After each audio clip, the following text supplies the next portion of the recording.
L'immigrazione regolata e legale può rappresentare una ricchezza per ogni nazione, ma l'immigrazione illegale e incontrollata è un danno per qualsiasi società. Là, ce que Mélanie elle vient de faire dans cette vidéo, c'est un truc qu'on retrouve aussi en France, c'est différencier l'immigration légale de l'immigration illégale. C'est une technique qui te permet d'être ni pro-immigration parce que il faut que tu restes de droite, mais ni anti-immigration parce que ce serait perçu trop négativement par l'opinion publique. Et en fait, voilà, toi, tu te mets au milieu, comme ça, tu te dis non, mais moi je suis raisonnable, moi je veux bien l'immigration, mais moi je veux l'immigration choisie, etc. Ce sont tous les termes qui vont être utilisés.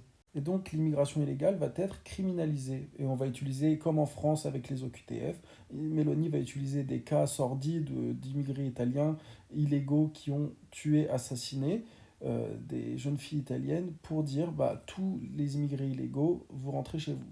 Alors que statistiquement, il n'y a pas plus de crimes commis par des immigrés légaux que illégaux. Et quand je dis crime, je pense aux crimes d'insécurité, parce que c'est sur ça qu'elle joue, c'est pas sur des crimes d'être en défaut de papier. Au final, c'est juste une stratégie bien subtile pour faire passer un discours anti-immigration, raciste, un discours qui est d'autant plus hypocrite, parce que quand elle va régulariser 500 000 sans-papiers, je croyais qu'ils étaient dangereux.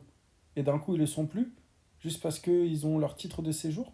Sur ce sujet-là, je trouve qu'il y a beaucoup de rapprochements qu'on peut faire avec l'extrême droite française, même la droite, parce que je pense à Retailleau par exemple, qui utilisait exactement la même rhétorique.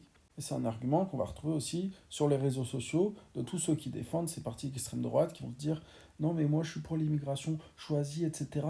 Mais est-ce que ces gens-là déjà connaissent les modalités de régularisation? Est-ce que ces gens-là connaissent vraiment le parcours qu'il faut faire pour être en règle?